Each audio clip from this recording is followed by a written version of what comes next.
Добрый день, уважаемые коллеги, гости. Bonjour chers collègues, chers invités participants à l'événement d'aujourd'hui. Présentation de cette monographie Problème actuel du droit russe et français, le point de vue des juristes russes et français. C'est pour moi un plaisir aujourd'hui d'annoncer que nous organisons cet événement à l'Université juridique Koutafine avec la participation de l'ambassade de la Fédération de Russie en France et l'agence Россотрудничество. Je donne la parole au vice-recteur de notre université pour la coopération internationale.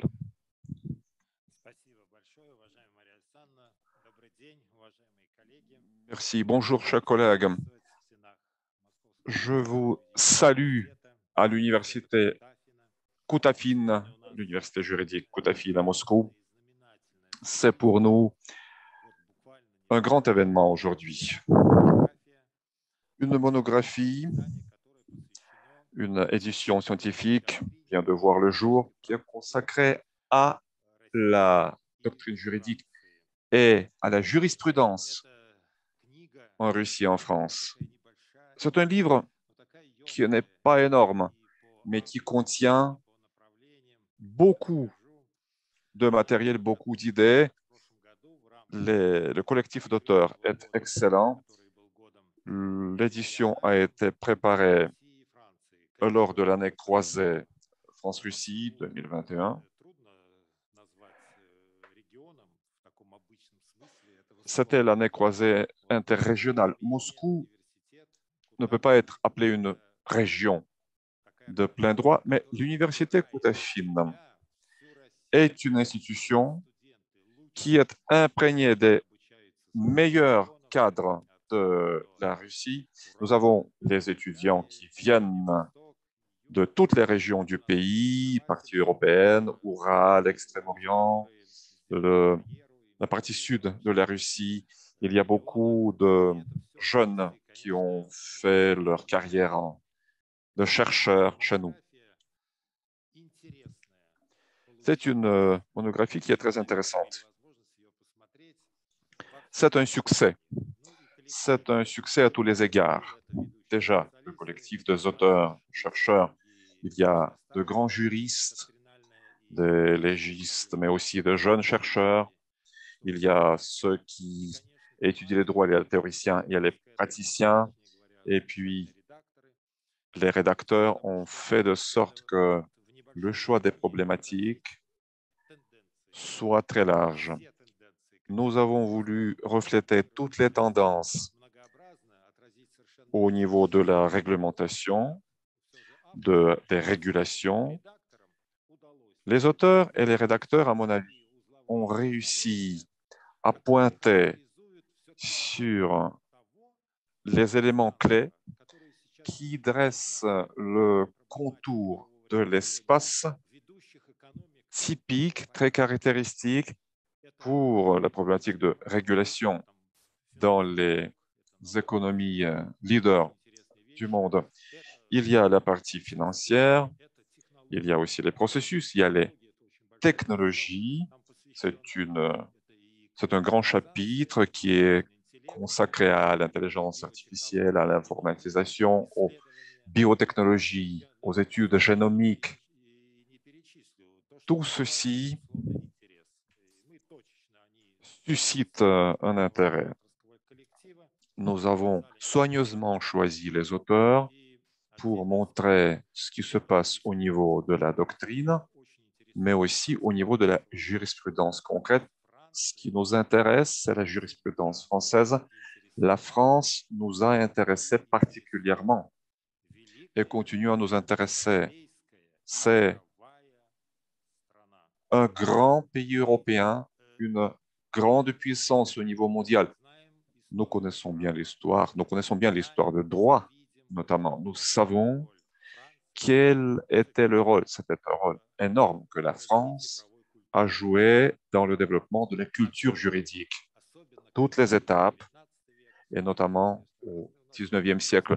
C'était un siècle difficile, mais la doctrine juridique française révolutionnaire a exercé une influence tout aussi révolutionnaire sur le droit russe. Récemment, nous avons eu l'occasion de regarder l'histoire du point de vue de Mikhail Speransky, le grand réformateur russe, et nous savons bien que la doctrine du droit civil, le code civil français, ont exercé une influence énorme sur le droit russe. La législation civile, mais aussi la législation du domaine public, en Russie actuellement ont emprunté beaucoup aux auteurs français, aux doctrines françaises. C'est une tradition qui est excellente en soi, mais qui continue. Nous avons le Centre d'études de droit comparatif. Et Madame Egorova à mes côtés, une francophone convaincue qui développe la coopération avec les collègues français, le dialogue de Trianon, le grand forum initié par les présidents russes et français, est une plateforme extraordinaire, mais il y a aussi l'union de juristes et d'économistes franco-russes. Ensuite, je pense au forum juridique à Cannes en 2019-2020, si je ne me trompe pas. La pandémie ne nous a pas arrêtés. Le forum a été tenu plus tard à Moscou. Nos liens, malgré tous les obstacles, nos liens se développent. Le rôle que la France, que le président Macron joue en ce moment sur la scène internationale nous est très proche. Le règlement autour de Donbass, le rôle du président français dans cette problématique nous renforce notre foi en futur, en avenir des relations entre les chercheurs français et russes. Notre université se développe. Nous sommes la plus grande université qui agit dans ce domaine de droit en Russie. Nous avons un maximum de départements, de chaires qui travaillent, qui sont actifs dans tous les domaines de droit. L'année dernière, nous avons intégré le programme de soutien à la recherche, Priorité 2030. C'est un programme qui a été organisé par le ministère russe de la Recherche, de l'Éducation, de l'Enseignement supérieur. C'est un programme qui couvre 100 universités en Russie.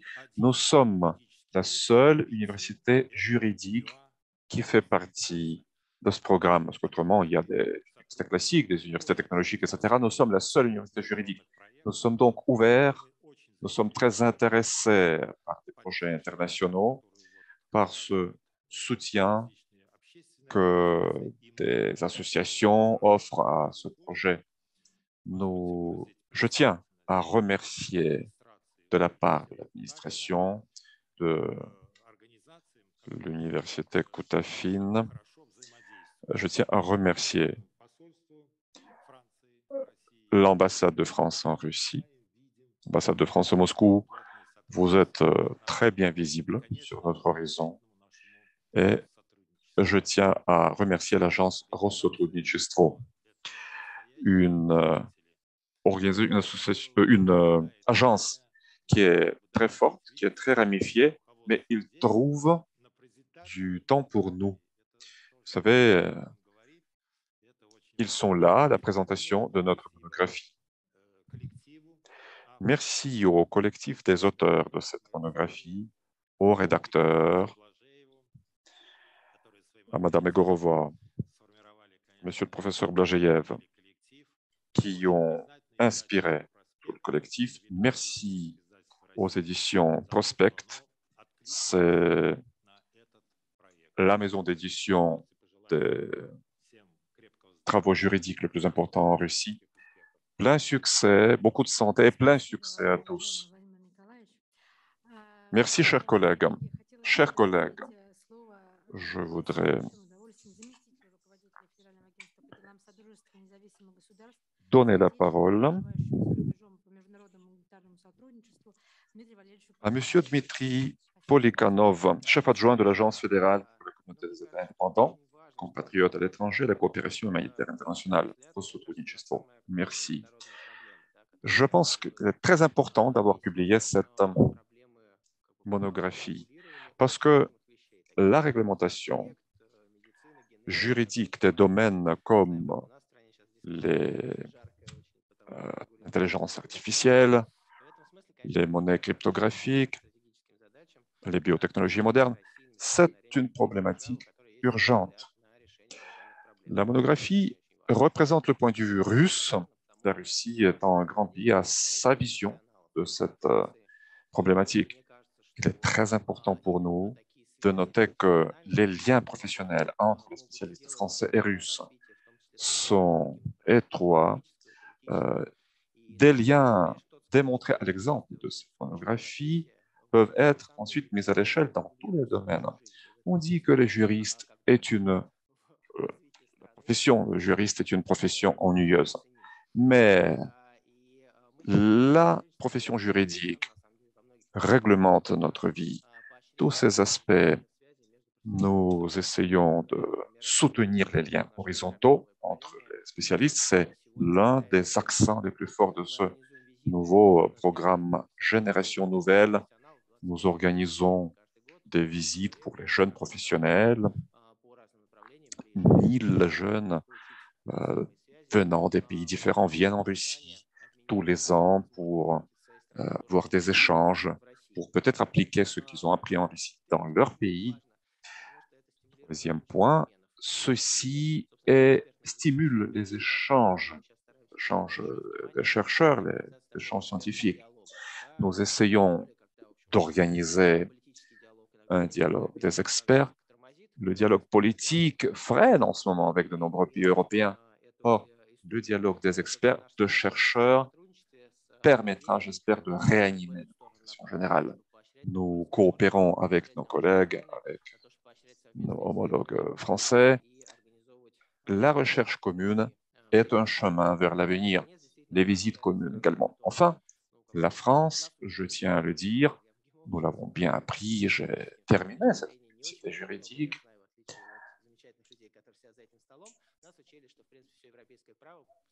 On nous a appris que le droit européen, le droit continental européen aujourd'hui est fait à l'exemple de Code Napoléon. La France a donc exercé une influence énorme.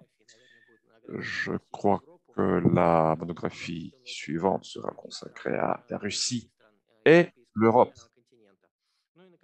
Et enfin,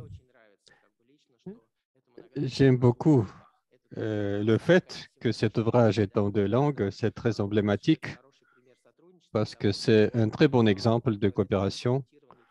Cet ouvrage s'adresse non seulement aux experts en Russie, mais aussi en France et d'autres pays francophones. Et ça sera, j'espère, un bon outil d'élargissement de notre coopération et la promotion du droit français et russe. Merci aux auteurs, merci à l'Université Koutafine qui ont édité cet excellent ouvrage. Et j'espère qu'il y aura d'autres ouvrages également qui vont traiter différents sujets. Merci. Merci beaucoup, Monsieur Polikhanov. Je donne la parole à Benjamin Danlot, magistrat de liaison, conseiller aux affaires juridiques et judiciaires à l'ambassade de France en Russie. La coopération avec Monsieur Danlot est bien précieuse pour nous. Il participe à des événements qui sont bien intéressants, bien chargés. Vous nous avons inspiré. Merci. Je voudrais d'abord commencer par le plaisir que j'ai à vous retrouver dans cette salle en présentiel pour les moscovites par Zoom ceux qui nous suivent de par le monde. Au nom de son Excellence l'ambassadeur de France en Fédération de Russie, je voudrais saluer la publication de cette monographie consacrée au problème du droit russe. Cette monographie donc consacrée aux problèmes actuels du droit russe et français et qui vient en fait clore d'une certaine manière notre année russe, année croisée de la Fédération des centralités, année croisée dont elle est le produit direct. Et cette publication un petit peu décalée, donc en 2022, tombe également très bien, puisque nous fêtons cette année les 30 ans de notre coopération mutuelle franco-russe. Et cette coopération, donc, dont nous fêtons les 30 ans cette année, est particulièrement vivante, et cette publication en est un exemple parfait. Nous autres juristes, nous avons le goût des adages, et parmi ces adages, nous avons ce principe selon lequel les paroles s'envolent, mais les écrits restent. Et donc, je me réjouis que eh bien, notre coopération ne soit pas seulement faite de conférences, d'exposés oraux, mais également donc, de produits écrits, d'une production de qualité en matière de droit comparé franco-russe.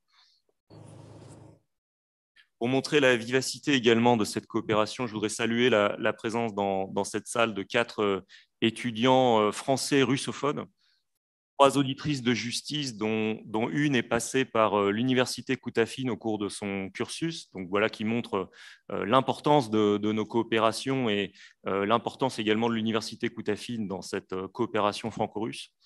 Et également un étudiant qui est actuellement en Russie pour un cursus double, droit français et droit russe, donc avec sur le même principe que le double diplôme que l'université Koutafine a créé avec l'université de Toulouse, une partie des études en France, une partie des études en Russie, et toujours basé sur le principe du bilinguisme qui vient d'être rappelé.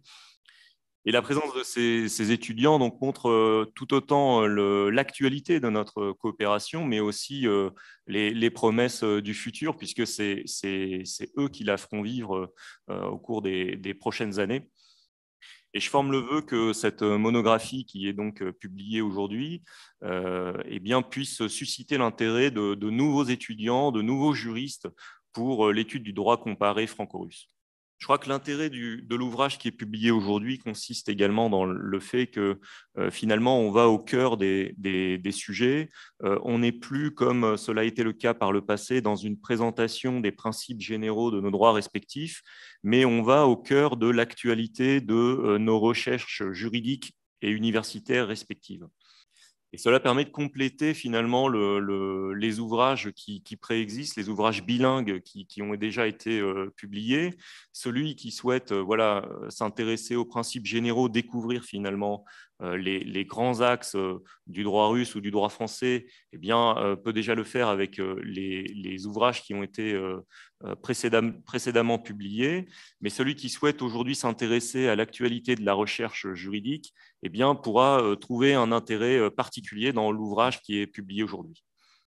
Je crois qu'on peut dire que c'est un signe de la maturité de notre coopération et de notre recherche comparée croisée. Les précédents intervenants ont souligné, et je les en remercie, l'amitié franco-russe et l'importance du droit russe du droit français pour les juristes russes. Et je voudrais rappeler, bien sûr, que ce n'est pas une relation à sens unique, bien sûr, mais que cet intérêt, finalement, est partagé par leurs pairs français, les juristes français, qui sont également donc, très intéressés par l'histoire et la culture et, bien sûr, le droit russe. Je crois qu'on peut véritablement parler d'une forme de fascination mutuelle entre la France et la Russie qui s'exprime notamment à travers le droit. Donc, qu'il me soit permis de remercier particulièrement l'université Koutafine pour la production de cet ouvrage qui, je n'en doute pas, donc, permettra de faire vivre un peu plus avant cette coopération mutuelle. Merci bien sûr aux auteurs qui ont formé le cœur de cet ouvrage, bien sûr, les articles très intéressants qui ont été produits.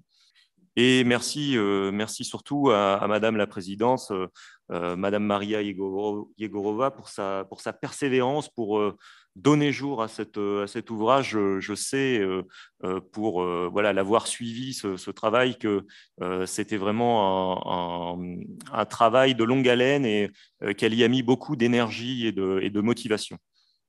Voilà, merci pour votre attention. Большое спасибо, господин Данло. Merci beaucoup, Monsieur Danlot. Oui, nous apprécions beaucoup la coopération avec nos collègues, l'ambassade de France. La coopération entre la France et la Russie ne date pas d'aujourd'hui. Et bien sûr, ces liens culturels se développaient au cours de plusieurs siècles. Le français à Moscou et à Saint-Pétersbourg était très répandu en 18e et 19e siècle. C'était l'apanage de la Russie, à l'instar des saisons russes au début du XXe siècle à Paris. En continuant ces traditions, nous avons créé le forum de Trianon, le dialogue de Trianon. C'est une plateforme pour des discussions sur des questions pertinentes qui n'ont pas de frontières. Il est vrai que cette coopération russo-française au XXIe siècle a plusieurs aspects et se développe à plusieurs niveaux dans plusieurs secteurs. L'Université Côte-Affine, d'année en année, élargit le nombre d'universités françaises partenaires et se trouve à l'initiative de différents projets de formation conjoints. Nous organisons des conférences auxquelles participent les collègues des universités françaises, Paris, Bordeaux, Auvergne, Lyon, Nice, Toulouse. Et notre partenaire traditionnel, c'est aussi Alliance internationale des juristes et d'économistes. Nos collègues ici présents font partie de cette alliance. Nous sommes toujours intéressés par l'apprentissage de la culture française, et surtout les jeunes. L'année académique 2019-2020, les universités françaises ont accueilli 5290 étudiants russes, tandis que les étudiants de l'université Côte-Affine reviennent de France enrichis et parlent avec d'une grande chaleur, de l'enthousiasme. Ils font état des actuelles pratiques de l'école française du droit. Et bien sûr, cela est très enrichissant. Nous espérons que l'ouvrage que nous présentons aujourd'hui va intéresser les experts en droit et va stimuler notre coopération. Nous adressons cet ouvrage pour ceux qui visent l'avenir, qui s'intéressent aux problèmes de droit, puisque cet ouvrage parle du droit privé, de la procédure arbitrale, le droit constitutionnel.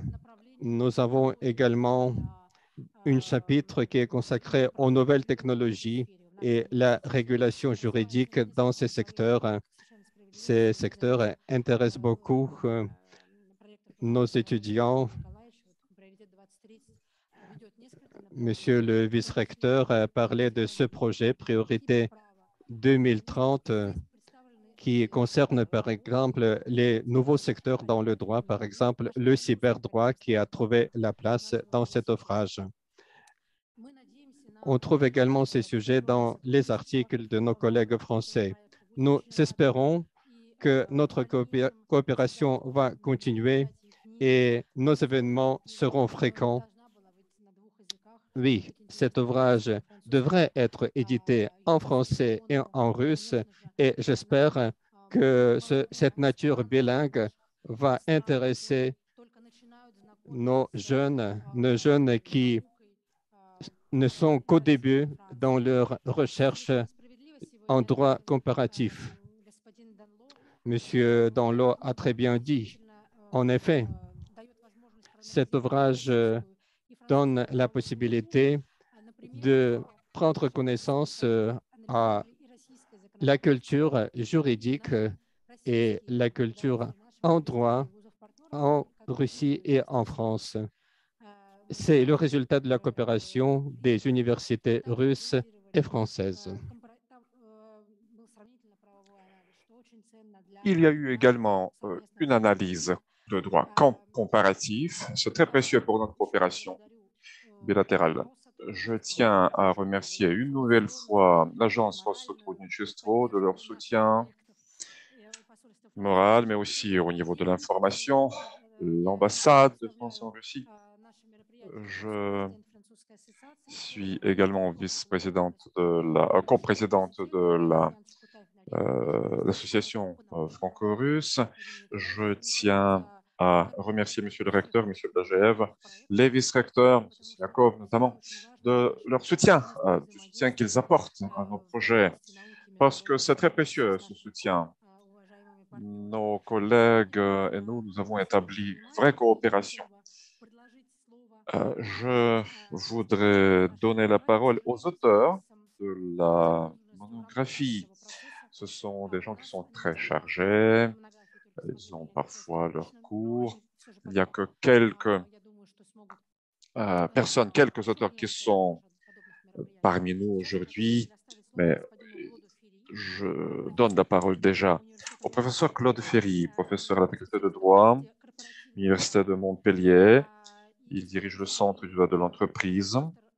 Il est spécialiste dans le domaine du droit d'entreprise, droit entrepreneurial. Il est l'un des auteurs, mais il pourra aussi parler de la coopération franco-russe. Est-ce que vous nous entendez bien?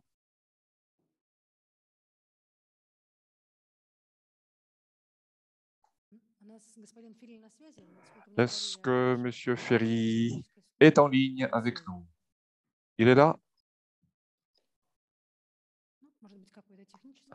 Il y a peut-être une défaillance technique.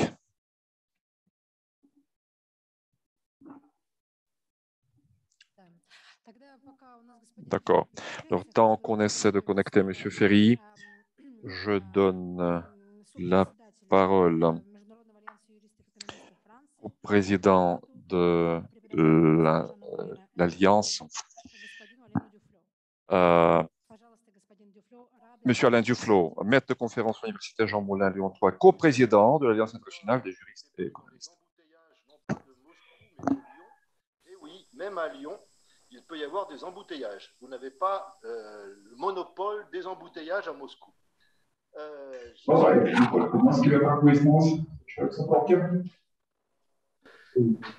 Je suis très heureux, bien sûr, de participer aujourd'hui à cette présentation. Encore plus heureux d'avoir pu participer à l'élaboration de cet ouvrage. Pour moi, c'est à la fois beaucoup d'honneur et une grande joie parce que je fais partie de ceux, et je sais que aujourd'hui, dans cette salle virtuelle ou réelle, nombreux sont ceux qui partagent la même envie, les mêmes projets qui sont de faire connaître, développer le droit français en Russie et de faire connaître surtout le droit russe et ce qui se fait aussi en Russie, en France. Comme M. Danlot vous l'a dit aussi, et comme les autres participants aussi ont pu le dire, les questions qui ont été abordées, qui sont contenues dans cette monographie, sont des questions qui se posent, je dirais, quel que soit le pays, que ce soit la Russie, que ce soit la France. Les questions liées à l'open data, c'est-à-dire la mise en ligne ou l'ouverture des décisions de justice et d'une manière générale de tout ce que on peut recenser comme source d'information, que ce soit les questions de crypto-monnaie, que ce soit les questions d'intelligence artificielle, eh bien, elles ne sont pas réservées à un pays plutôt qu'un autre. Ce sont des questions, pas forcément des problèmes, mais des questions qui se posent à chacun d'entre nous et à chaque pays, à chacun des pays. Et il est intéressant, au travers de cette monographie, notamment, de découvrir comment on prévoit, ou on a déjà prévu, de répondre à ces questions. Comment on prévoit? Eh bien, c'est l'avenir. Rien n'a encore été décidé au niveau des législations sur tel ou tel point. Eh bien, il est intéressant de confronter nos projets, nos visions sur tel ou tel aspect, que ce soit le droit de la santé, l'intelligence artificielle, les crypto-monnaies, etc., etc. Ou au contraire, lorsque l'un des deux pays ou les deux pays ont déjà pris des dispositions législatives et ont déjà bien avancé sur la question, eh bien, c'est de savoir et de comparer quelles ont été les réponses apportées par les deux législations sur une même problématique. Et ça, c'est le premier intérêt que je vois à cette monographie.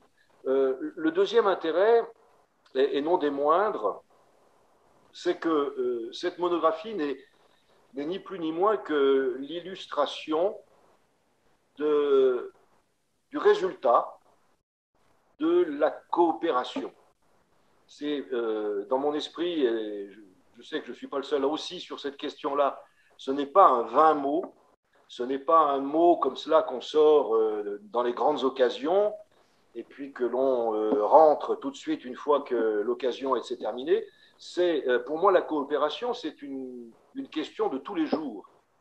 Et cette monographie, c'est l'illustration d'un travail, sinon quotidien, du moins permanent, entre nos collègues russes, que ce soit des collègues universitaires ou praticiens, et leurs homologues français. Parce que, comme vous pouvez l'imaginer, les textes qui figurent dans cette monographie, ils ont mis du temps à être élaborés. Il a fallu, je parle par exemple pour la contribution, ma contribution, eh bien, ce n'est pas ma contribution, c'est la contribution de Maria Egorova avec la partie française qui me concernait, mais nous avons donc échangé, nous nous sommes vus, nous nous sommes parlé, nous nous sommes écrits pendant des semaines, des mois, pour arriver à finalement ce texte. Eh bien, ça, c'est pour moi vraiment l'essentiel de ce que l'on doit comprendre dans coopération. C'est permanent. Et j'ajoute également que cette monographie, eh bien, c'est aussi la coopération de l'Université Koutafine, de l'ambassade de France. Et personnellement, je remercie très chaleureusement Monsieur Danlot et bien évidemment tout le personnel, et à commencer par Monsieur l'ambassadeur, pour le soutien qui est infaillible depuis un certain nombre d'années déjà, sur les projets que notamment notre association, l'Alliance internationale des juristes et économistes, en coopération avec l'Université Koutafine, mène sur différentes thématiques, en organisant des conférences, en publiant aussi des monographies ou des articles.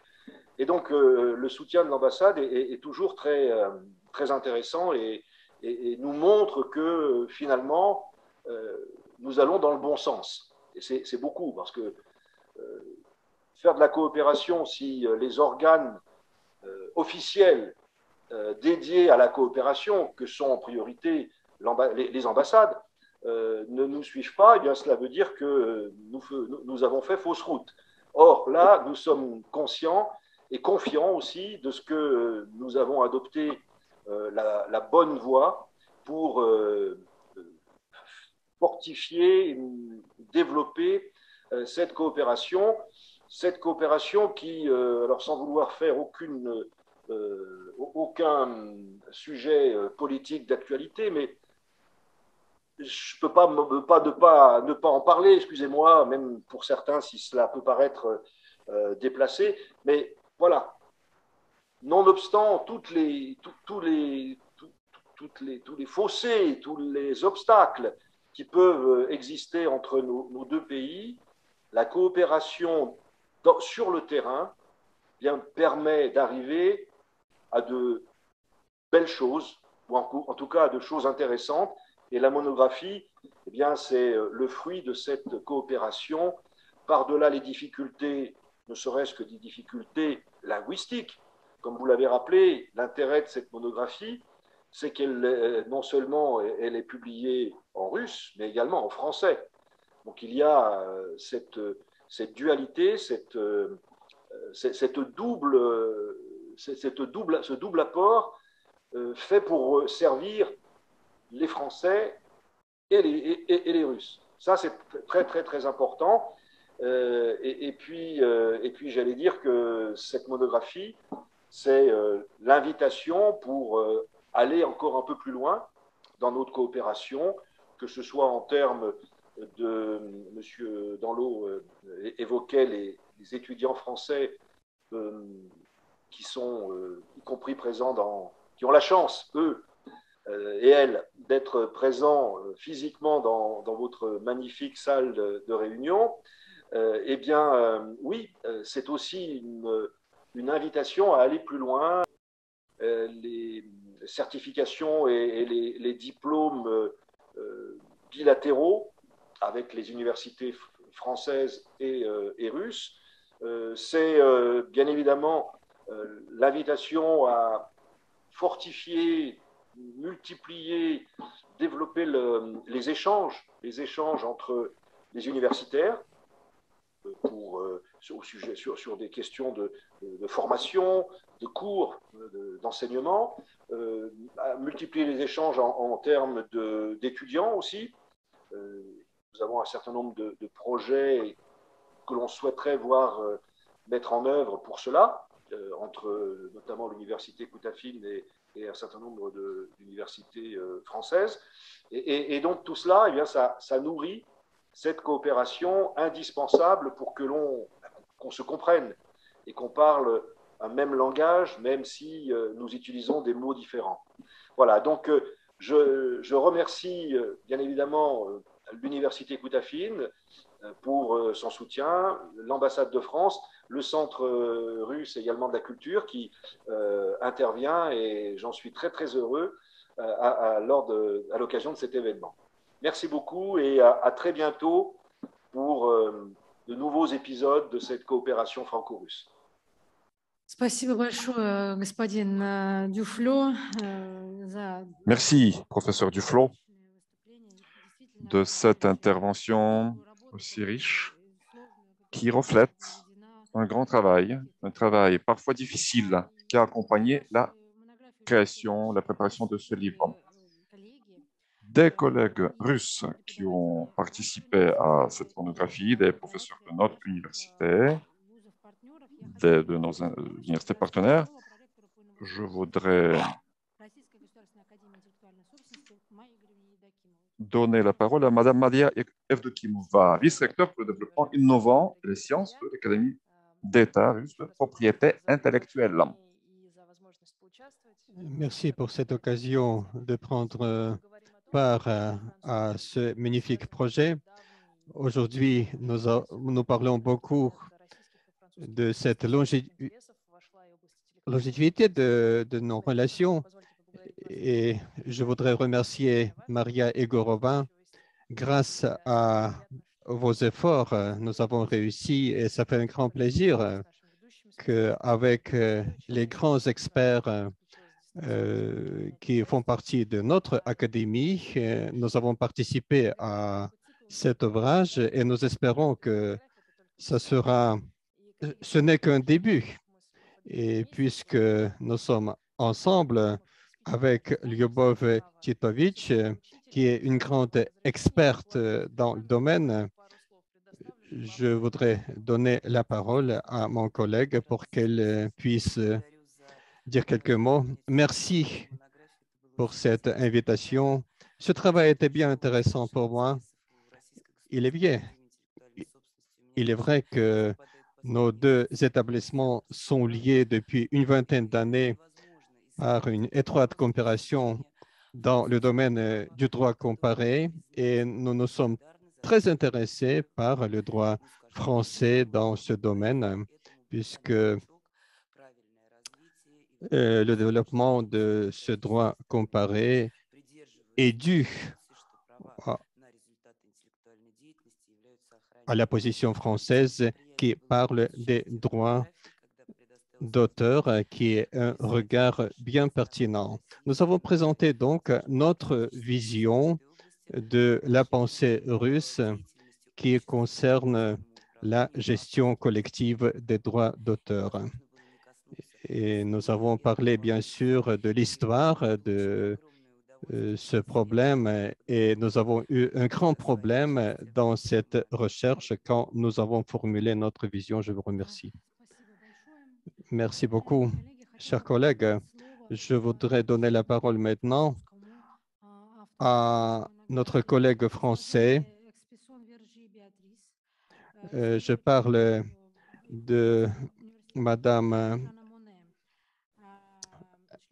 Virginie Béatrice, qui représente l'Université Jean Monnet.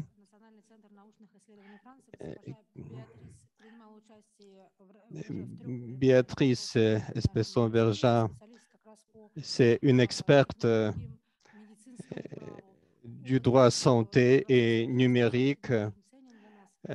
Son expérience est bien intéressante pour moi et Madame Espesson-Vergin a participé à cet ouvrage. Madame Espesson-Vergin, s'il vous plaît, je vous donne la parole pour dire quelques mots. Comment vous avez travaillé dans le cadre de cet ouvrage?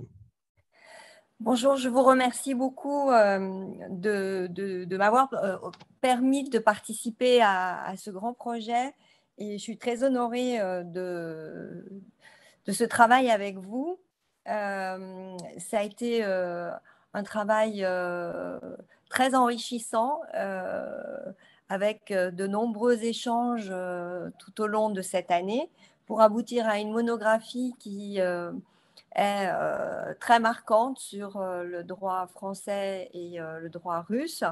Et la bonne connaissance entre nous de ces différentes réglementations sur des sujets qui sont très transversaux et interdisciplinaires.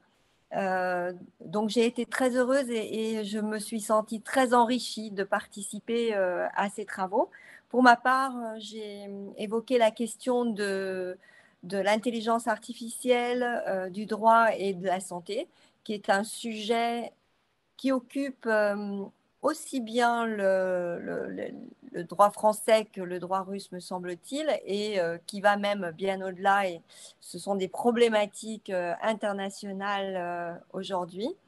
Au travers de ces travaux, je me suis intéressée à la question de savoir quel serait l'avenir de l'utilisation du numérique dans le domaine de la santé. Nous avons vu au cours de la phase Covid à quel point il était important de s'intéresser en tant que juriste à la question de l'encadrement du numérique dans le domaine de la santé et de s'engager dans l'analyse de l'intelligence artificielle qui accompagnera les professionnels de santé et qui accompagne déjà et qui touche aussi la pratique des juristes avec toutes les legal tech qui sont mises en place. Donc j'ai eu un grand plaisir et un très grand intérêt à travailler sur ce sujet, une grande fierté de le faire dans le cadre de cette monographie et j'espère que ces travaux se poursuivront. Beaucoup d'idées sont encore à développer, à creuser sur la protection des personnes, de l'humain, du patient dans les données qui circulent.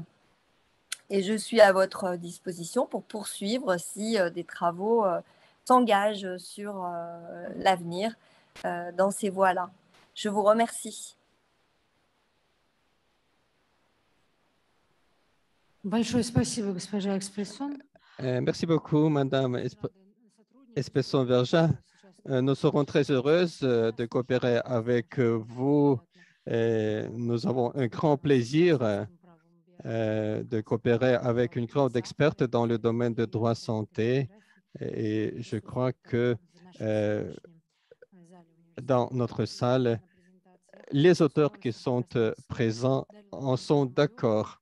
Maintenant, je donne la parole à Daria Ponomarevo, qui représente notre université Kutafin et qui prend part à tous nos projets. Elle est très active, elle partage sa vision scientifique et justement, l'article qu'elle a publié est consacré au statut juridique des biobanques en Russie et en France. Merci beaucoup, chers collègues, chers invités. D'abord, je voudrais remercier Madame Egorova, remercier l'ambassade de France en Russie pour cette belle occasion de présenter les résultats de nos recherches qui sont bien pertinentes. C'est un sujet qui intéresse la Russie et en France. Il s'agit de la régulation juridique des recherches en biologie, les recherches dans le domaine de génome. Il y a toutes sortes de risques juridiques au niveau global, national, régional. Et dans ce contexte, nous étions très intéressés par le développement du droit en France. Et c'est une expérience très particulière qui nous intéresse. Et puisque c'était notre projet conjoint dans le cadre du Centre de la bioéthique et du droit, mon collègue Alexei Kubishkin est à mes côtés et je lui donne la parole pour qu'il donne quelques commentaires au sujet de notre travail. Bonjour, chers collègues. Je suis solidaire avec tout ce qui a été dit et je voudrais remercier les organisateurs pour la chance de participer à cet ouvrage. Pour moi, c'était très intéressant puisque notre article était centré sur l'analyse du droit en France et l'étude comparée du droit russe et français. Et là, nous avons relevé beaucoup d'aspects, de questions, ce qui est très d'actualité après l'adoption d'une loi du 20 août 2021, la loi sur la bioéthique qui a apporté beaucoup de modifications dans le système législatif en France.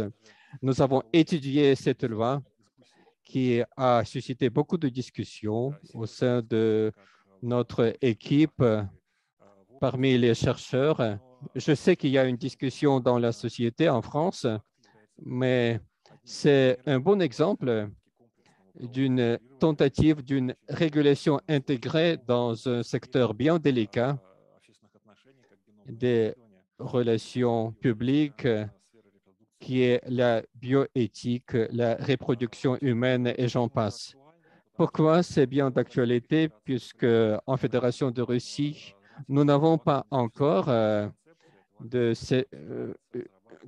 comparable acte de droit.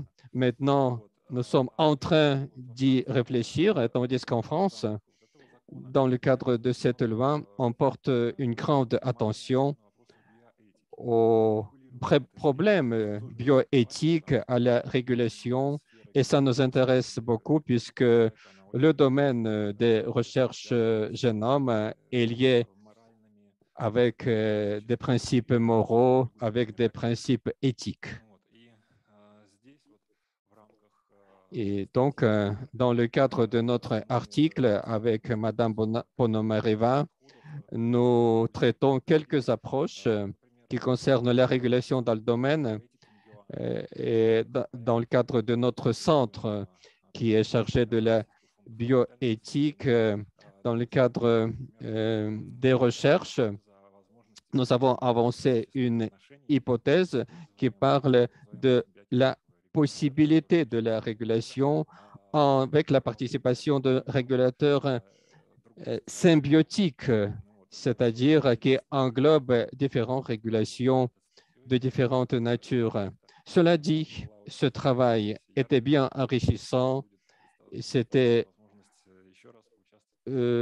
une aventure extraordinaire et je voudrais continuer ce travail ultérieurement. Merci. Merci beaucoup. Madame Ponomareва, Monsieur Kubishkin. Je donne la parole maintenant à Monsieur Slepak, qui est maître de conférence de notre université Kotafin, qui a collaboré également à cet ouvrage en qualité d'auteur. Il représente la chaire du droit international. Je vous donne la parole. Merci beaucoup.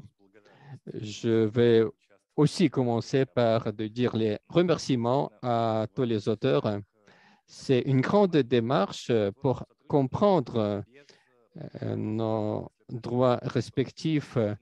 Nous avons essayé de comprendre comment réfléchissent nos collègues en France et nous avons étudié quelques secteurs, quelques volets, pas forcément une vision française et russe. Notre université englobe les théoriciens et les praticiens et cet article que nous avons écrit avec ma collègue Mikieva, Madame Mikieva, elle travaille dans un cabinet d'avocats qui a été fondé par nos collègues français. Elle est praticienne, moi je suis théoricien et donc ensemble, on a cherché cette intersection entre la théorie et la pratique. Bien sûr, ce problème d'intelligence artificielle est étudié partout maintenant dans tout le pays. On recherche des grands repères pour la pratique législative et ma vision, d'abord, il faut se comprendre et ensuite, il faut coopérer ensemble. Je vous remercie encore une fois pour la possibilité d'y participer. Merci beaucoup, Monsieur Slepak.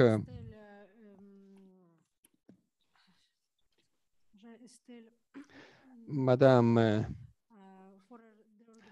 Estelle Forer de Derwerder, qui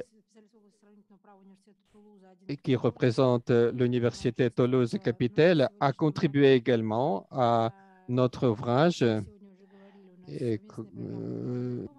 avec l'Université Toulouse-Capitale. Nous avons un programme de double diplomation. Malheureusement, Madame Forer n'est pas là, mais nous avons les collègues ici présents qui représentent l'Université de Toulouse. Et je donne la parole à Monsieur Maurice Morgan, qui est notre bon collègue de l'Université de Toulouse. Merci d'être là, monsieur. Je vous donne la parole. Bonjour, mesdames, messieurs. Je remercie les membres de l'Université Kotafin ainsi que la Maison russe des sciences et de la culture à Paris de m'avoir invité à la présentation de cette monographie pour mettre en avant la contribution d'Estelle Forer de Derwerder, maître de conférence à l'Université Toulouse 1 Capitole. Qu'il me soit à cet égard permis de formuler quelques mots sur la coopération tant pédagogique que scientifique entre l'Université Toulouse 1 et les universités russes. D'une part, cette coopération est pédagogique. Cette année, un diplôme franco-russe va ouvrir avec l'Université d'État de droit Kotafin et cette nouvelle formation conférera aux étudiants une licence de droit et un bachelor en droit russe. Ces étudiants effectueront leur première année et leur quatrième année à l'Université Kotafin et leur deuxième et troisième année à l'Université Toulouse 1 Capitole. Cette formation fait déjà l'objet d'un grand intérêt, en témoignent les nombreuses demandes à ce jour reçues par Madame Forer de Derwerder. D'autre part, la coopération est également scientifique entre nos deux universités. Par exemple, l'organisation d'un colloque intitulé « Regards croisés sur le droit russe d'aujourd'hui » en 2017 à l'Université Toulouse 1 Capitole fut l'occasion de la venue de plusieurs professionnels et enseignants russes. Les actes de ce colloque sont d'ailleurs parus en 2021. Madame Forer de Werder est également intervenue plusieurs fois dans des colloques internationaux à l'Université Koutafine et aussi à l'Université de Finance. Elle dirige en outre à ce jour plusieurs thèses en droit comparé franco-russe. Cette monographie a été l'occasion pour elle de se saisir d'un terme d'une riche actualité et dont les défis et répercussions sont pluriels en droit français, la question de l'open data et son influence sur la valeur à accorder à la jurisprudence française. On doit alors commencer cette présentation par un postulat traditionnel qui, bien que commun à la France et à la Russie, s'est nettement érodé en droit français. La jurisprudence ne serait pas une source de droit. En effet, les juridictions françaises ne sont pas investies d'un pouvoir d'édiction de normes à caractère général, au contraire du législateur. Nul ne peut plus sérieusement contester que le fonctionnement des juridictions françaises, et notamment celui de la Cour de cassation, conduit à créer des règles à portée générale qui sont appliquées dans l'ordre juridique français. À cette vocation normative de la jurisprudence s'ajoute une exigence de publicité de la justice qui, bien qu'ayant toujours existé, prend une nouvelle dimension à l'ère du numérique. C'est là que l'open data révèle sa mission et que se dessinent les enjeux de sa mise en œuvre. L'open data doit se définir comme un mouvement d'ouverture des données de la justice par un principe de libre diffusion des décisions de justice, c'est-à-dire à titre gratuit et sous forme électronique. L'open data deviendrait un nouvel outil d'accessibilité et plus loin de connaissance de la loi. Ce principe de libre diffusion des décisions de justice est la conséquence d'une loi du 7 octobre 2016 dite « Pour une république numérique ». Elle a été précisée par un calendrier de diffusion des décisions. Par exemple, la diffusion des décisions des cours d'appel en matière sociale, civile et commerciale est prévue d'ici le 30 avril 2022. L'open data ambitionne la réalisation de plusieurs objectifs: assurer la publicité des décisions, les faire connaître, renforcer la confiance dans la justice française, assurer une meilleure sécurité juridique. On peut alors identifier un défi et une incidence de l'open data. Le défi principal de la libre diffusion des décisions de justice réside dans la protection de la vie privée et des données personnelles des parties et des tiers, mais également des magistrats et des membres de greffe. L'open data pourrait également s'accompagner de répercussions sur le plan des sources du droit. Quelle sera en effet l'influence de la libre diffusion des décisions de justice sur le rôle normatif des juges du fond? Cette diffusion des décisions aura inévitablement pour effet de révéler et mettre au clair des pratiques et tendances jurisprudentielles des juges du fond appartenant à des régions différentes. Elle mettra aussi en évidence leurs divergences. Pour autant, l'open data devrait permettre une meilleure prévisibilité des décisions et par conséquent ce que l'on appelle un désengorgement des tribunaux. L'open data des décisions de justice annonce alors une convergence et une rationalisation des décisions de justice rendues par les juges du fond. Plus les données disponibles seront abondantes, plus le résultat sera fiable et devra convaincre les magistrats à gommer leurs différences.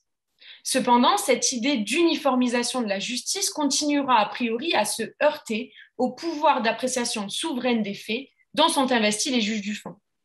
Certains auteurs considèrent alors que l'analyse algorithmique et l'open data n'ôtera pas à la jurisprudence des juges du fond son caractère indicatif et pluriel. Au contraire, d'autres considèrent que l'open data devrait s'accompagner d'une imitation des décisions, permettant ainsi de dégager des tendances normatives. D'autres auteurs encore considèrent que ces décisions ne deviendront règles de droit que lorsqu'elles seront consacrées par la Cour de cassation ou le Conseil d'État. En définitive, on peut avoir une impression nuancée quant à l'influence de l'open data, au moins sur le rôle des juges du fond. Cette influence sera cependant plus évidente sur l'évolution du rôle de la Cour de cassation. L'open data devrait conduire celle-ci à assumer pleinement son pouvoir normatif efficient, selon les mots de l'ancien premier président de la Cour de cassation. L'open data sert un objectif de compréhension et d'identification immédiate des normes créées par la Cour de cassation. Pour faciliter cet objectif, la Cour de cassation a modifié ses méthodes de jugement en adoptant, par exemple, celle de la motivation enrichie pour les revirements ou l'infléchissement de jurisprudence. Pour conclure, nous pouvons dire que si l'open data s'accompagne de défis, il est aussi vecteur de changement ou, plus particulièrement, vecteur de confirmation de la valeur à accorder à la jurisprudence en tant que source du droit. Je vous remercie.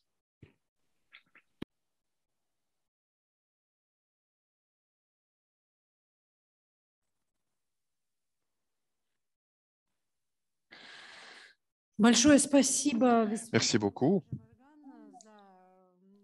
Chers collègues, nous sommes heureux de la participation de nos collègues français. Nous serons heureux de vous voir parmi les auteurs de nos futures monographies et parmi les intervenants de nos conférences.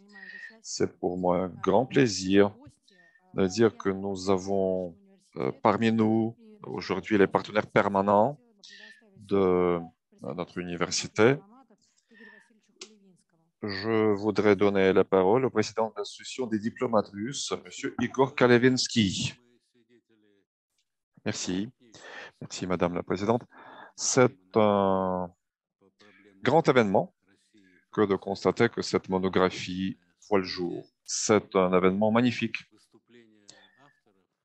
Les interventions des auteurs nous ont démontré qu'il y a un énorme travail derrière. Nous avons signé il y a 5 ans un accord de coopération avec l'université juridique Kutafin. Les diplomates professionnels ont ainsi conclu une union avec les juristes professionnels et nous avons été émerveillés de voir à quel point l'Académie de droit, l'université Kutafin, est impliquée dans les activités internationales. C'est intéressant, nous, en tant que diplomates, spécialistes des relations internationales. Secondo, les sujets qui recouvrent cette monographie sont des sujets d'actualité, sont des sujets urgents. Cette recherche est interdisciplinaire parce que le droit dans cette monographie côtoie la numérisation, les cybermonnaies, l'intelligence artificielle, l'art et d'autres domaines. Ainsi, cette multidisciplinarité fascine.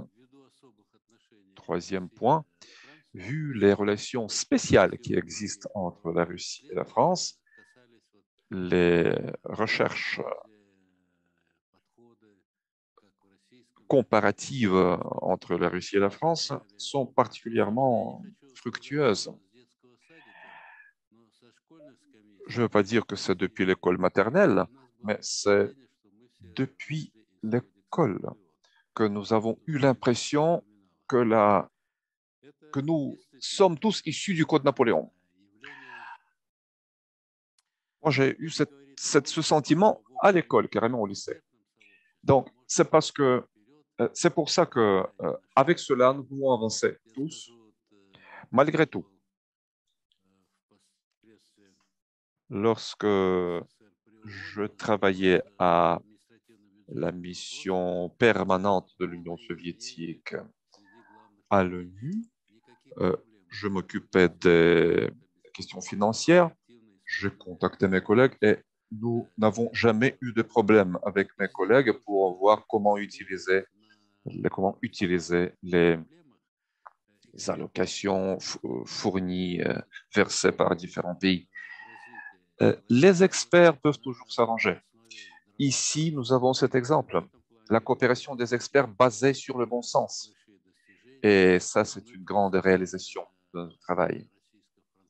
Plus cette création de l'alliance franco-russe d'économistes et de juristes, c'est une institutionnalisation du phénomène important de notre vie. C'est la communauté d'experts en tant que partie de la diplomatie publique. En tant que diplomate professionnel, je tiens à souligner un rôle innovateur particulier dans ces recherches revient à l'ambassade de France à Moscou. Son approche est très dynamique, très créatrice dans les intérêts des deux pays, dans les intérêts de notre communauté d'experts. C'est un phénomène particulier que nous avons pu constater à l'exemple de leur coopération avec l'Académie Koutafine, l'Université Koutafine.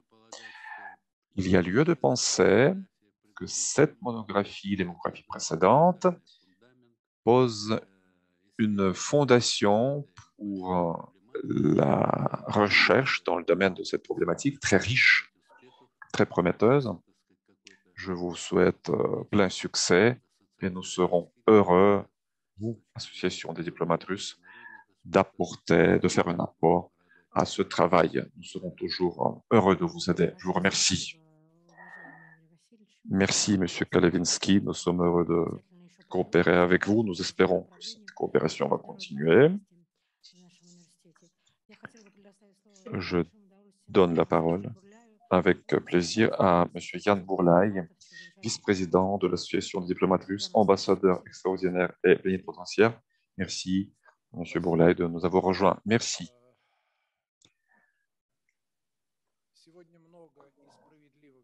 Aujourd'hui, on a beaucoup parlé dans cette salle du rôle que joue cette monographie, des projets différents mis en œuvre par l'Union internationale des juristes et économistes. Cet apport qui est fait par ces organisations, par nous tous, à la coopération franco-russe. Ces projets ont une importance particulière dans le maintien de la stabilité internationale. Ce qu'il nous manque aujourd'hui, c'est la compréhension mutuelle. Dans ce monde, ce beau monde, mais également un monde de fortes sensations. C'est ce que disait Andrei Platonov, le grand écrivain russe du XXe siècle. Je suis sûr que le rôle des acteurs non étatiques va augmenter dans les relations internationales. Il s'agit avant tout d'experts qui ont une vision très sobre et impartiale de la situation internationale, qui sont capables de pronostiquer le développement de cette situation et qui sont capables de faire un apport à la consolidation de la stabilité internationale. Je voudrais souhaiter aux auteurs de cette monographie, à tous les chercheurs qui travaillent sous les auspices de l'Université Koutafine. Alors, je vous souhaite à tous plein succès. Merci. Merci beaucoup, M. Bourlaï. En effet, la diplomatie joue un grand rôle, a une grande importance pour le développement des relations internationales, des relations franco-russes également. Un rôle important revient à l'Union russe pour les relations internationales. Nous coopérons avec cette association. Jeudi dernier, nous avons organisé un colloque conjoint. Nous avons prévu encore quelques événements. Je donne la parole au coordinateur de programmation, M. Kortonov. Je vous en prie. Merci beaucoup. Je salue tous mes collègues, mais je voudrais commencer bien sûr par féliciter tous les auteurs de cet ouvrage. C'est un ouvrage fondamental qui englobe toutes sortes de problèmes pertinents dans le droit c'est une vision multilatérale des deux côtés qui représente les deux écoles de droit, les deux traditions. Merci bien sûr à l'Université Kotafine qui a initié l'édition de cet ouvrage. Merci pour l'organisation de cette rencontre. Et en tant que représentant de l'Union russe pour les relations internationales, je vous remercie pour l'invitation. Nous coopérons avec l'Université Kotafine depuis longtemps. Nous avons tenu beaucoup d'événements, beaucoup de conférences, de discussions. Ça fait un grand plaisir et ça donne des résultats bien tangibles.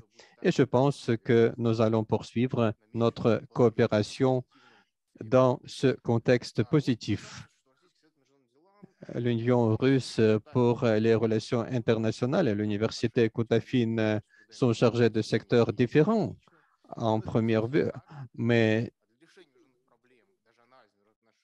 tous les problèmes internationaux devraient être basés sur le droit. Merci beaucoup pour cet événement. Vous êtes la base de notre travail. Il n'est pas possible de résoudre les problèmes internationaux sans base juridique. Nous avons pas mal de problèmes maintenant dans le monde, en Russie, en France. Nous sommes en face d'une multitude de problèmes de nature nationale, de nature internationale, beaucoup de problèmes politiques, beaucoup de problèmes juridiques, mais il faut dépolitiser nos relations. Il faut penser plutôt à notre réponse aux défis écologiques. Il faut penser à la régulation de la crypto-monnaie. Il faut faire face à cette pandémie. Il faut parler à la nature globale du monde actuel. Et je crois que ce dialogue entre les experts dont vous donnez l'exemple, cette recherche comparée de différentes traditions, c'est une meilleure voie pour trouver des solutions. La quintessence de ce dialogue, c'est l'ouvrage qui est devant nous. Et j'espère que malgré une situation assez difficile sur l'arène internationale, cet ouvrage, en particulier, ce dialogue entre les experts servirait de base pour trouver la solution à nos problèmes conjoints. Merci beaucoup, Monsieur Kortonov. Bien sûr, nous allons coopérer ultérieurement avec votre union et cette coopération nous fait un grand plaisir. Nous avons les rédacteurs de cet ouvrage, le vice-directeur de l'Académie diplomatique, M. Karpovitch, et le responsable de la chaire de l'Université de Saint-Pétersbourg, M. Papandopoulos. Malheureusement, ils ne sont pas là, mais nos collègues qui ont participé à cet ouvrage, nos collègues de l'Université MGIMO, participent à notre présentation. Je donne la parole à M. Malinovski, qui est responsable de la chaire de la théorie du droit et du droit comparé. Merci beaucoup, chers collègues.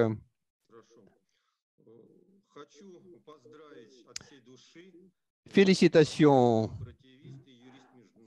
de la part des experts en droit international, aux auteurs, aux experts français et russes qui ont édité cet excellent ouvrage.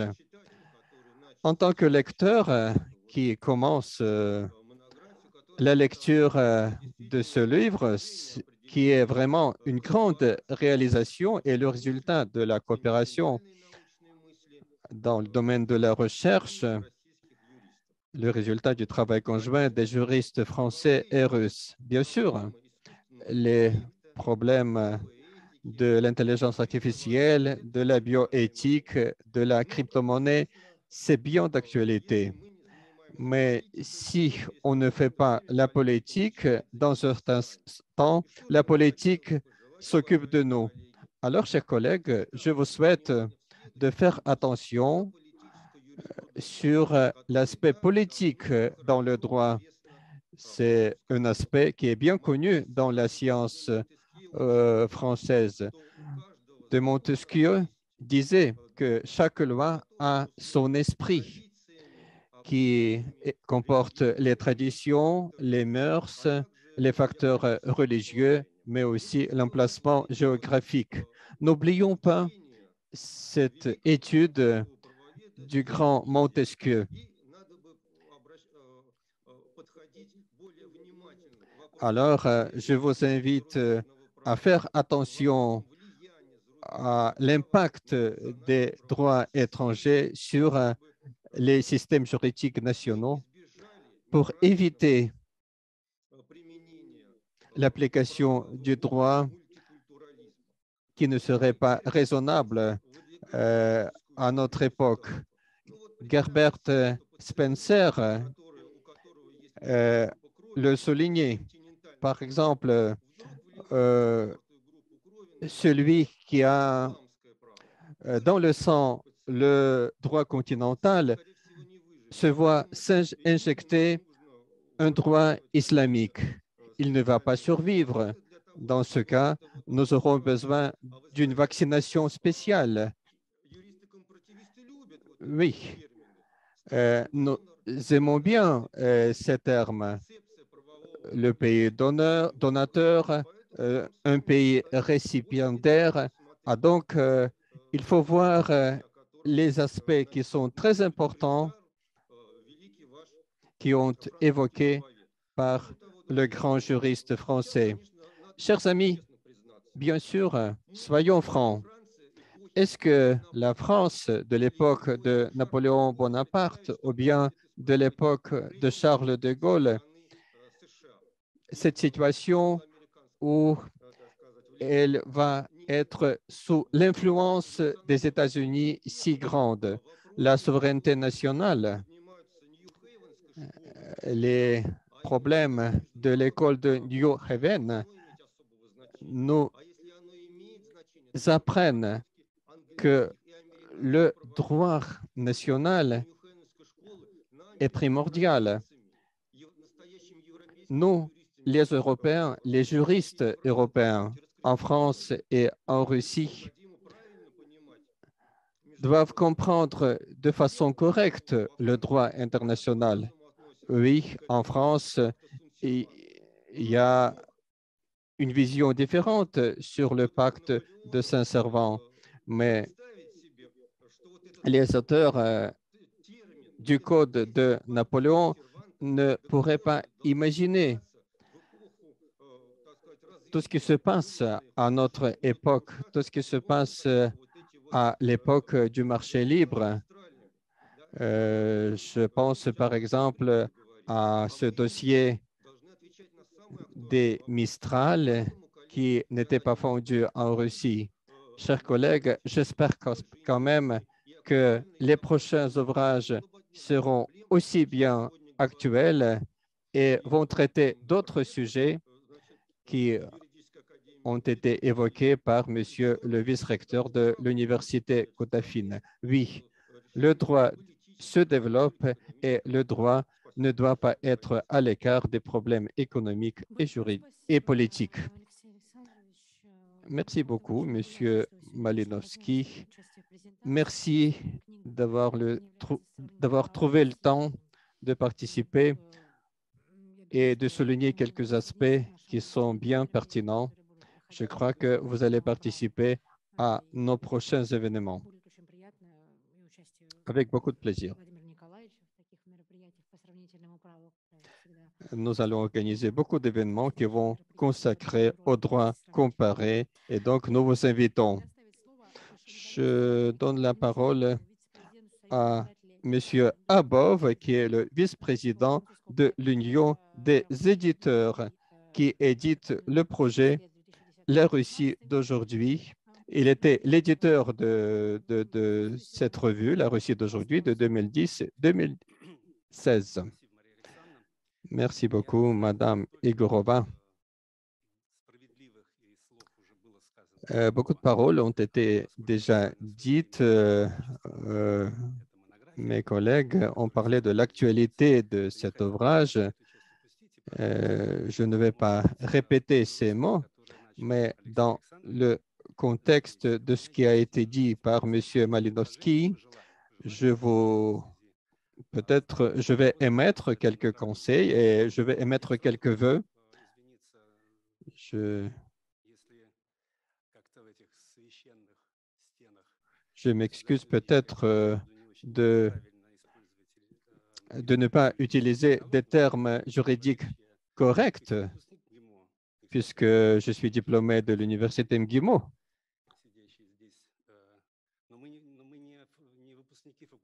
Nous ne sommes pas des diplômés de la faculté de droit. Je représente les médias et je voudrais donc émettre un vœu qui est lié aux intérêts pratiques des médias d'aujourd'hui. Cela est lié concrètement au problème de la régulation des relations des médias d'actualité et des géants dans le monde des médias, puisque la France, comme vous le savez, je crois, est le premier pays qui a inclus dans la loi nationale les aspects du droit d'auteur dans le cadre de l'Union européenne. Cela existe. Et ce qui a été l'objet de critiques de Google, qui a fait état que Google ne ferait pas partie de cette législation et va abolir toute mention sur les médias européens dans son moteur de recherche.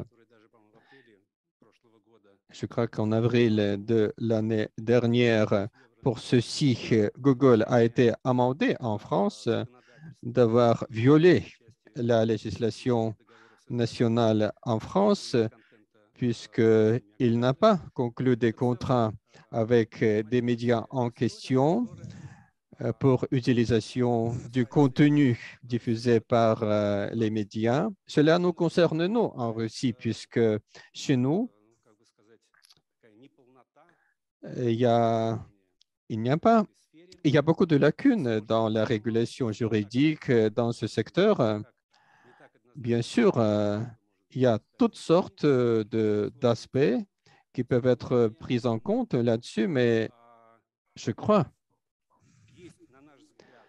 qu'à notre sens, il y a cette vision et je représente tout un groupe de médias qui sont chargés de ce problème parce que nous comprenons que la régulation est toujours en retard et c'est normal, la vie pratique est toujours en avance. Peut-être il s'agit là d'un conservatisme sain du droit, mais nous nous souvenons du fait que si les événements se développent de la façon dans laquelle ils se développent aujourd'hui, donc les plateformes numériques vont tout simplement acheter tous les médias et qui vont perdre leurs droits.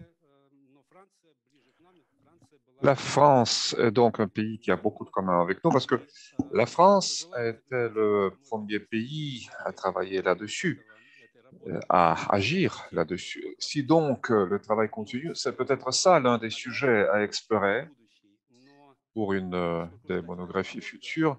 Mais puisque une monographie, ce n'est pas pour demain, il faudra attendre encore quand même, je propose donc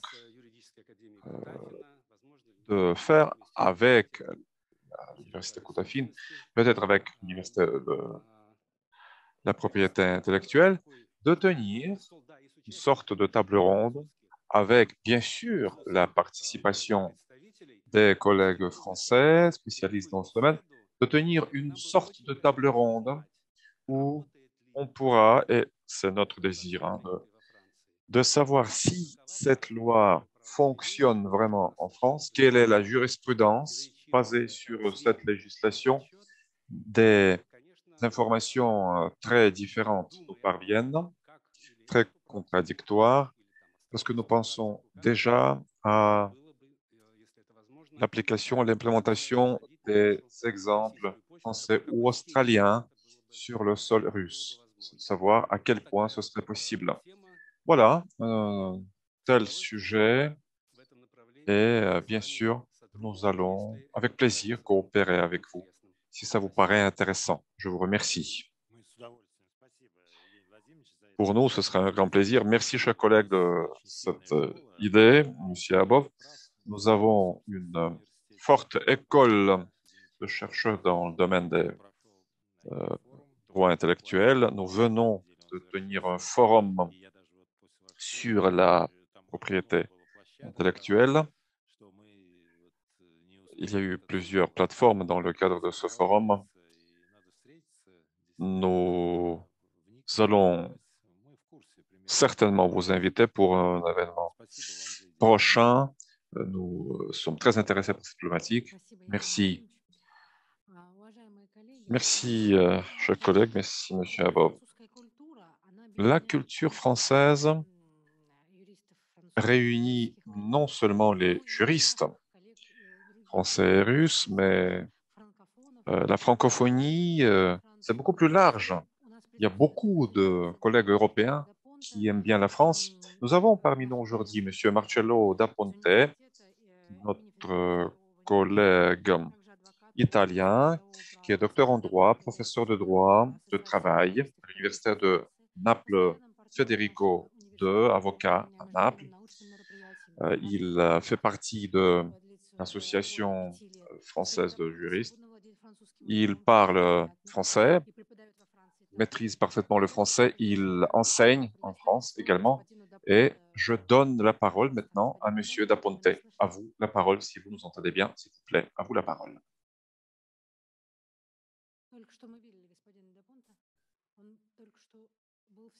Oui, M. da Ponte, est-ce que vous nous entendez? À vous la parole, s'il vous plaît. Bonjour, je suis en lien avec vous. Alors, bonjour, je crois que la monographie collective d'auteurs russes et françaises est très importante parce qu'elle est consacrée à l'étude des problèmes d'actualité du droit en Russie et en France dans le contexte des transformations socio-économiques globales de notre temps. Les juristes renforcent avec cet ouvrage l'intérêt mutuel pour l'étude des facultés de droit russe et française. Il accorde une attention particulière aux méthodes appliquées des réglementations juridiques des nouveaux domaines, comme l'intelligence artificielle, la crypto-monnaie, les technologies numériques, et droit médical, environnemental et droit d'auteur. Pour les juristes du travail, comme moi qui vous parle, les problèmes que j'ai dit sont d'extraordinaire importance dans le cadre d'une révisitation des règles qui gouvernent les relations du travail et surtout les relations d'entreprise, avec une importance toujours plus intéressant et plus important que la transition numérique va déterminer dans la gestion des relations entre les individus. Sur le sujet, le dialogue entre les juristes russes et françaises a importance très spécifique. Également, une considération de la particulière influence du modèle français sur le développement international des relations de le monde globalisé.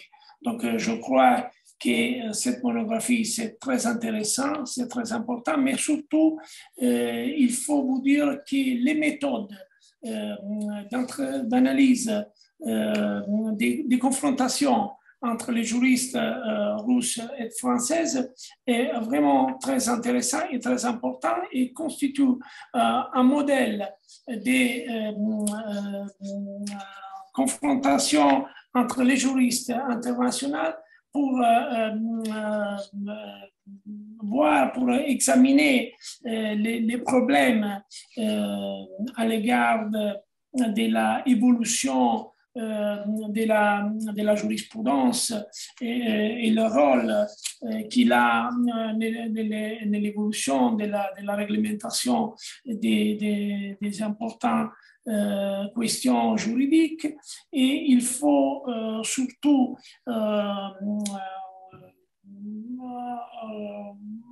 penser à l'évolution de la réglementation juridique entre les relations entre deux pays qui vont être un modèle de confrontation entre les relations entre les autres pays dans la perspective de la globalisation internationale. Merci.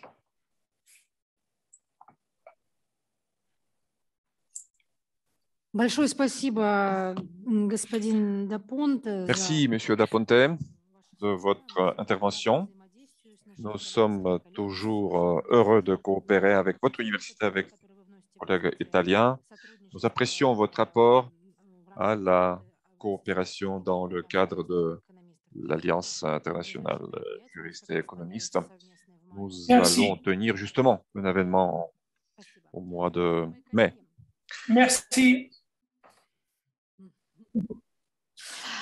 Уважаемые коллеги, я бы хотела предоставить слово еще... Chers collègues, je voudrais donner la parole à Madame Maria Tsareva, qui est chef de l'Institut de traduction juridique, qui est francophone, qui fait beaucoup pour la popularisation de la culture juridique.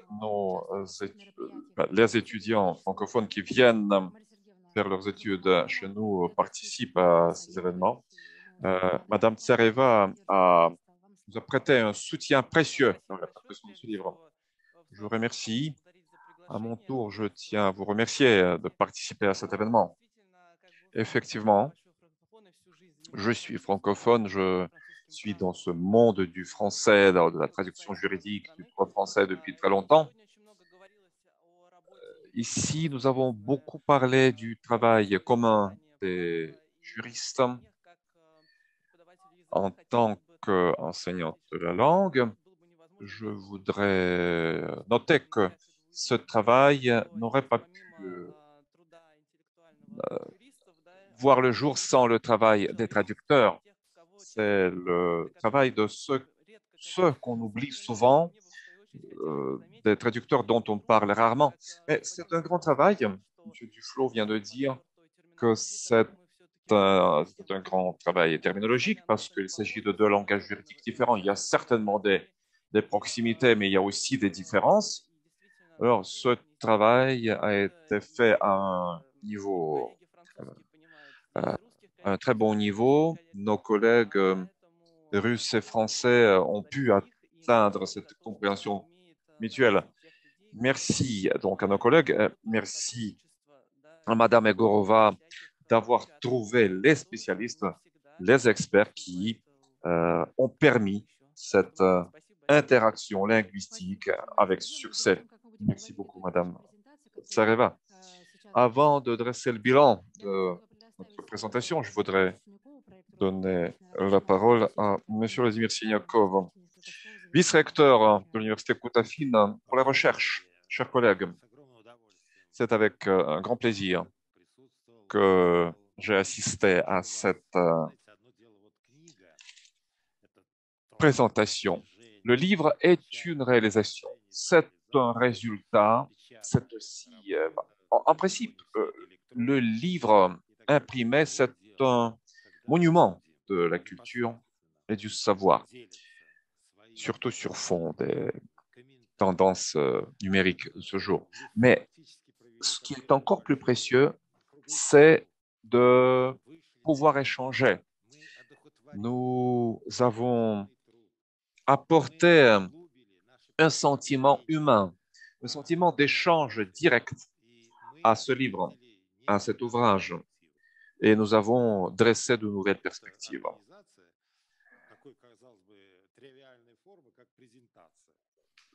Une présentation, c'est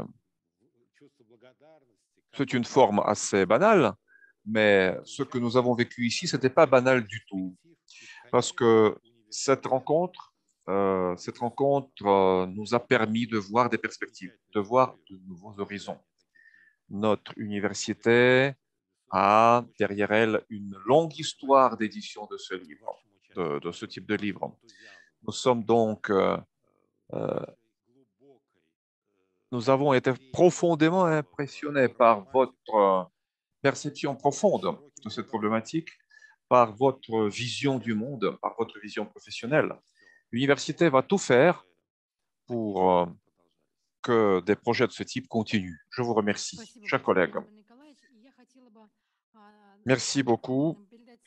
Je voudrais donner la parole pour un résumé à M.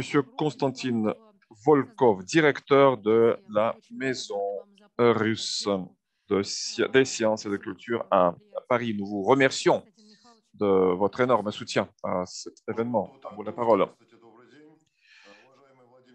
Bonjour à toutes et à tous, chers collègues, Vos Excellences, Messieurs les ambassadeurs, Monsieur Danlo, chers collègues, je tiens à vous remercier d'abord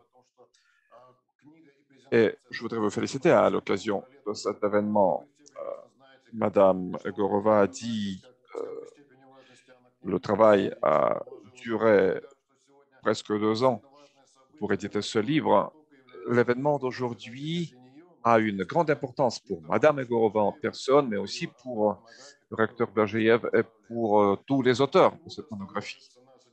Je ne vais pas m'arrêter sur l'importance de la monographie, les spécialistes ont déjà tout dit. Il est clair que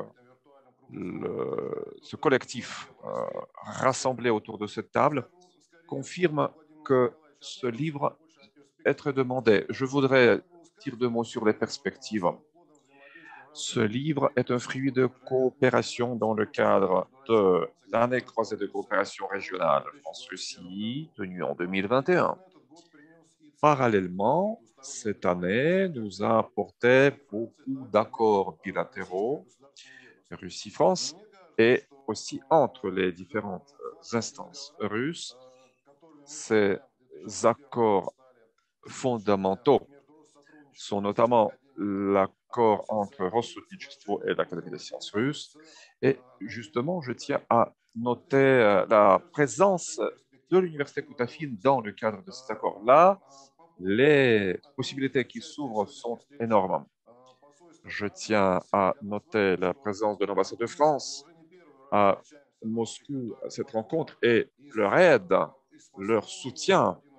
Nous avons rencontré à plusieurs reprises son Excellence, Monsieur l'ambassadeur Pierre Lévy, les collègues de l'Institut français à Moscou. En fait, nous sommes leur équivalent en France. Je tiens à remercier les diplomates français pour avoir soutenu ce projet. C'était un plaisir de faire ce projet ensemble. Nous sommes au moins à le premier pas dans le cadre de cet accord déjà existant de coopération avec Rossudnichestvo. C'est maintenant l'année des sciences fondamentales proclamée par l'UNESCO. Nous espérons que ce format de coopération entre les juristes des 2 pays nous rappellera les projets comme le Forum des recteurs et des doyens des universités humanitaires, le Salon de l'éducation supérieure, Russie-France, etc. Je voudrais remercier les collègues de l'Université Koutafine qui ont trouvé des solutions techniques chaque fois quand il y en avait besoin. Nous avons constaté avec vous qu'il y a tout un réseau de contacts russo-français dans tous les secteurs et je crois que cette nouvelle sur l'édition de l'ouvrage bilingue consacré au droit comparé a été diffusée parmi les universités russes et françaises. Nous attendons cet ouvrage sur support papier et je crois que cet ouvrage va intéresser beaucoup de partenaires français ici en France. Avec l'Université Kotafine, avec Madame Begorava, nous pensons déjà à d'autres projets et je crois que ces projets vont intéresser également les experts en France qui sont nos partenaires de longue date. Je rebondis sur l'idée qui a été formulée dans le chat et qui est consacrée à la mise en place d'une plateforme permanente de discussion dans le domaine de droit comparé. Je crois que c'est une très bonne idée et nous avons tout pour mettre en place cette plateforme de discussion permanente. Nous avons bien sûr admiré la belle salle de réunion de l'Université Kotafine et j'espère que d'ici cette année, nous aurons la possibilité de nous réunir non seulement à Moscou, mais à Paris dans le cadre d'un colloque à Cannes. Sur ceci, je termine. Félicitations.